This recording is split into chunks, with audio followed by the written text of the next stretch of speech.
Siapakah Dajjal? Dajjal ini lahir di Samirah dan dia diberi nama Samiri karena lahir di Samirah. Nah, kenapa disebut Samiri? Karena lahir di Samirah. Dia lahir 100 tahun sebelum Nabi Musa diutus. Dan Allah Subhanahu wa taala memberikan kelebihan kepadanya. Yang pertama, dia diberikan umur panjang. Ya, yang zul umru ila yamsah ila akhir zaman. Ya, dia ditangguhkan ajalnya sampai akhir zaman. Yang kedua, dia memiliki kecerdasan di atas akal jenius rata-rata umat manusia. Jadi sejenius apapun umat manusia yang normal, dia 60 tahun di atasnya. Sehingga penemuan-penemuannya, kecanggihan berpikirnya, kedewasaannya jauh di atas manusia. Rata-rata manusia normal. Yang ketiga, dia memiliki kemampuan sihir yang luar biasa. Apapun sihir yang selama ini kita saksikan, tidak ada yang mampu mengalahkan sihir dia. Sehingga saking luar biasa sihir yang dia miliki, seolah-olah orang mengenalnya selevel dengan Tuhan. Karena apapun yang semestinya menjadi perbuatan Tuhan, Dajjal bisa melakukannya. Nah, ini saking hebatnya sihir Dajjal. Nah, nasab kelahirannya adalah nasab yang aneh para Allah. Dia lahir dari termasuk Bani Israel. Bani Israel ini keturunan Nabi Yakub. Yakub itu gelarnya Israel. Keturunannya disebut Bani Israel. Dari Yehuda. Yehuda ini adalah anak laki-laki dari istri pertama Nabi Yakub alaihissalam. Nabi Yakub istrinya 4. Yang pertama bernama Ya'la. Dari Ya'la ini melahirkan 6 orang. Salah satunya bernama Yehuda dan Lewi. Lewi melahirkan Nabi Musa alaihissalam. Yehuda melahirkan bangsa yang kita kenal Yahudi. Salah satunya Yehuda ini melahirkan generasi yang pada akhirnya melahirkan Samiri. Ya, kalau Rahil istri yang kedua, dan ini istri yang paling dicintai oleh Nabi Yakub, melahirkan 2 anak, Bunyamin dan Nabi Yusuf. Nabi Yusuf dan Bunyamin. Yang lainnya juga sama melahirkan 2 anak. Kahit dari Ya'la melahirkan 2 anak, Dam dan Naftali. Ya. Anak tertua dari Nabi Yakub dari istri pertama bernama Raubin. Nah, dari Yehuda inilah lahir Samiri. Nah, ayah dan ibunya, kakek dan nenek Samiri ini adalah para penyembah berhala. Karena Samirah saat itu terkenal penyembah berhala. Ayahnya ini lahir dari proses perzinahan adik dan kakak, incest. Adik dan kakak berzina, lahir ayahnya. Adik dan kakak berzina, lahir ibunya. Jadi ayah dan ibunya ini lahir dari proses yang haram. Dan ketika ibunya menstruasi, disetubuhi sama ayahnya. Jadi itu, peluangnya dari 2000 persetubuhan dalam keadaan menstruasi, 1 bisa jadi. Karena menurut penelitian medis juga, bahwa darah kotor tidak menghalangi terjadinya fertilisasi, tidak menghalangi terjadinya reproduksi manusia. Jadi tetap pembuahan ovum oleh sperma bisa terjadi walaupun ada dalam medium darah kotor, menstruasi. Nah, ketika itulah hamil dan lahirlah Samiri. Rasulullah SAW menyebutkan dalam Musnad Imam Ahmad, ayah dan ibu Dajjal ini melewati perkawinannya selama 30 tahun tanpa melahirkan seorang anak pun. Dan di tahun ke-30 pernikahannya melahirkan Dajjal, melahirkan Samiri. Kelahirannya ini akan menjadi petaka bagi kedua orang tuanya. Dia adalah orang yang paling sedikit manfaatnya dan paling banyak keburukannya bagi manusia, terutama bagi kedua orang tuanya. Bahkan ketika dia lahir, alam semesta menolak kelahirannya. Dordar gelap, hujan badai, petir, itu terjadi di malam di mana Samiri dilahirkan. Seolah-olah alam menolak kehadirannya. Nah, sejak lahir sampai usia 5 tahun dia tidak netek sama ibunya. Kebayang, 5 tahun air susu ASI tidak ditetekkan. Itu yang menyebabkan terjadinya kanker payudara. Maka ibunya pun meninggal gara-gara kanker payudara itu. Nah, ibunya meninggal gara-gara itu. Terbukti apa yang disampaikan Rasulullah. Kelahirannya menjadi petaka bagi kedua orang tuanya. Begitu pula ayahnya, maka ayahnya menjadi single parent.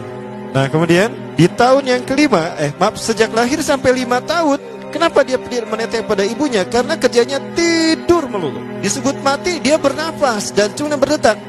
Disebut hidup, dia tidak bergerak. Antara hidup dan mati, la yamutu wa la yahya. Nah, maka di usia ke-5 tahun, nah ini terjadi peristiwa yang menarik. Apa itu? Samiri bangun dari tidurnya di tengah malam dan tidak ada orang yang menyadari Samiri bangun. Dia merangkak dan pindah ke berhala yang terbesar. Nah, dia pindah ke pangkuan berhala terbesar, tidur di sana. Dan ternyata ketika berada di berhala terbesar tadi, ya buang air kecil dan buang air besar. Besoknya itu adalah hari pemujaan kepada dewa-dewa mereka, bangsa Samirah. Apa yang terjadi? Ketika terjadi ritual pemujaan tadi, maka sang raja yang dipertuhankan oleh kaumnya mencium sesuatu yang tidak enak. Bapaknya Samiri ini adalah tokoh agama paganisnya. Pas dilihat, kaget sang raja. Ternyata itu pesing berasal dari pantatnya si Samiri yang ada di pangkuan berhala terbesar. Marah murka tuh sang raja. Itu anak kamu, kenapa ada di situ? Kurang ajar kamu yang telah menghina Tuhan kita. Kenapa kamu pindahkan anak kamu ke situ? Oh tidak Tuhan, saya tidak memindahkannya. Bagaimana saya bisa menghina Tuhan saya? Lalu siapa yang memindahkannya? Kan dia lumpuh. Nah, Sekali lagi, kehadirannya menjadi petaka bagi kedua orang tuanya. Akhirnya raja marah dan ayahnya dipenjara.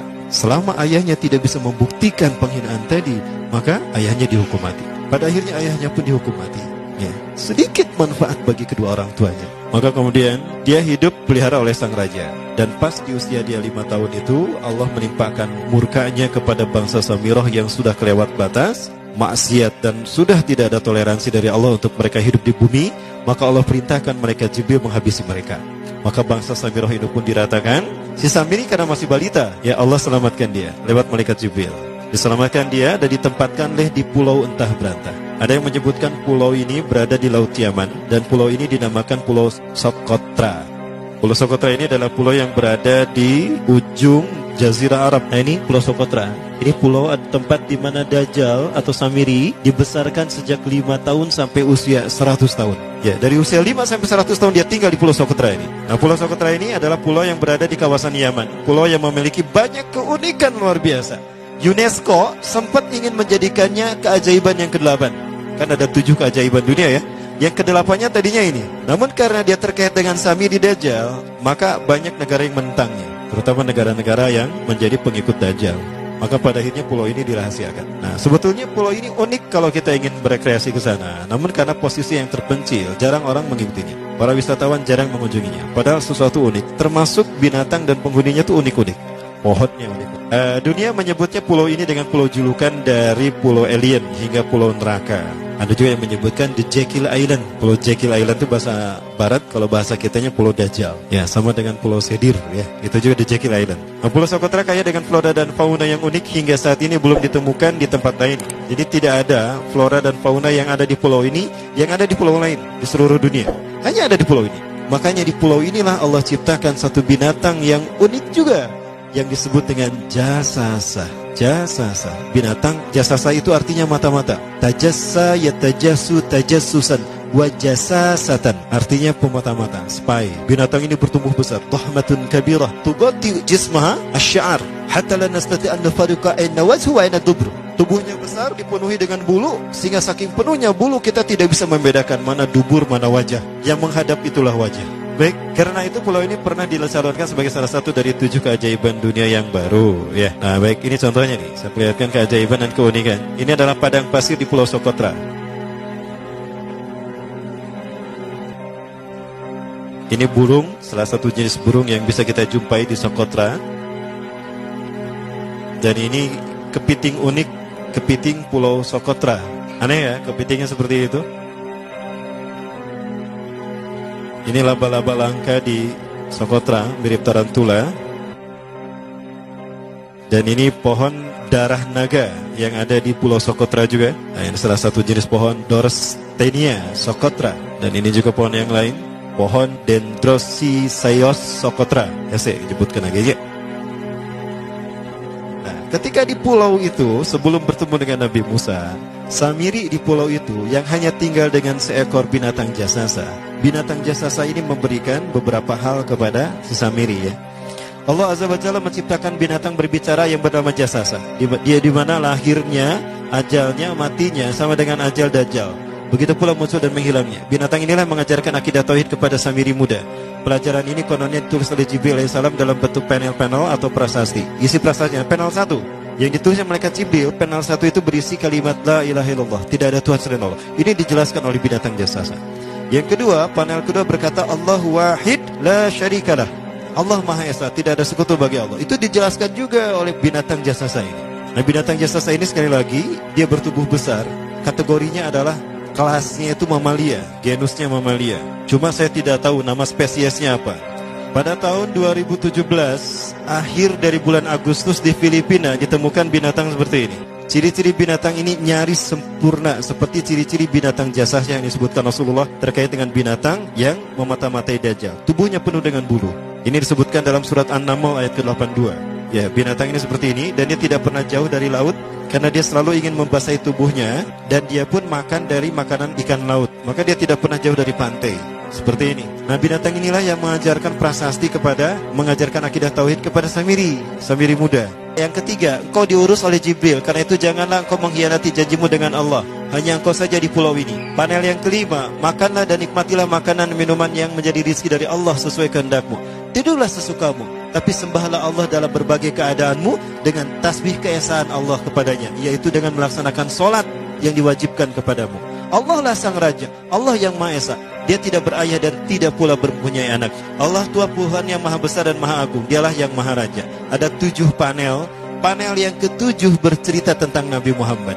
Panel yang ke-6 itu bercerita tentang nabi-nabi, dan khusus panel yang ke-7 cerita tentang Nabi Muhammad. Jadi Dajjal sudah tahu, Samiri sudah tahu bahwa akan diutus Nabi Muhammad di akhir zaman, dan itu nabi yang terbaik. Makanya dia iri. Nah, selesai panel ini disampaikan, maka binatang sejasasa berkata, wahai Samiri, saksikanlah aku telah menunaikan, innani qad fa'altu ma umirtu min rabbi. Demi Allah, saksikan aku sudah menunaikan apa yang diperintahkan padaku, kata binatang jasasa. Maka sekarang adalah perintah terakhir, yaitu pertanyaan dariku untukmu.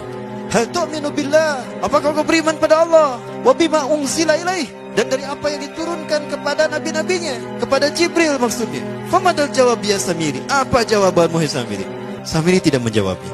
Lama ditunggu-tunggu, Samiri tidak menjawabnya, sehingga binatang ini pun pergi dengan menjerit dengan jeritan yang membuat Samiri ini pekak telinganya. 2 kali lagi datang lagi kembali kepada Samiri dan berkata binatang jasasa, ya Samiri, famadal jawab? Hal tu'minu billah, in tu'minu billah fatakunu mu'minan ajaba imanika ila yaumil qiyamah. Jika kau beriman kepada Allah, maka sungguh kau akan menjadi mukmin yang menakjubkan imannya. Inna ajalaka ukhirat ila akhir zaman.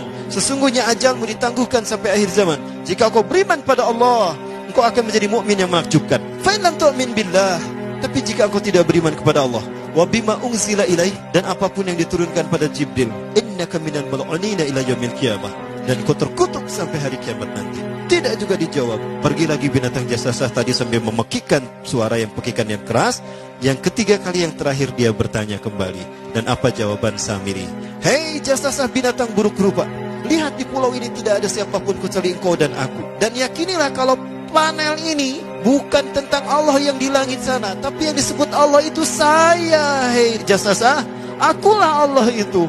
Oh, dia menjerit dengan jeritan yang makin keras, sampai si Samiri pun menutup kedua telinganya. Sejak saat itulah binatang itu pergi dan berkata, innaka dajjal, innaka dajjal, innaka dajjal. Engkau adalah pendusta, engkau adalah pendusta, pendusta sampai hilang suaranya. Di saat itulah Samiri mendapatkan gelar Dajjal. Jadi siapa nama asli Dajjal? Samiri. Dajjal artinya Al-Kazab, pendusta, bukan singkatan tadi. Baik, nah sejak saat itulah Samiri keluar dari pulau itu, dan dia sudah menyandang gelar Dajjal, pendusta, karena dia mengaku Tuhan.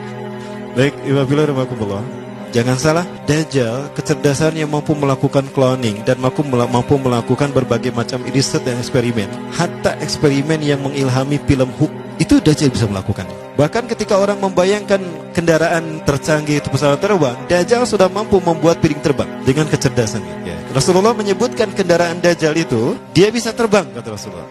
Dan kecepatan terbangnya 5 km per sekon. 1 detik 5 km. Hanya dengan berkedip-kedip dia berkeliling dunia. Ya.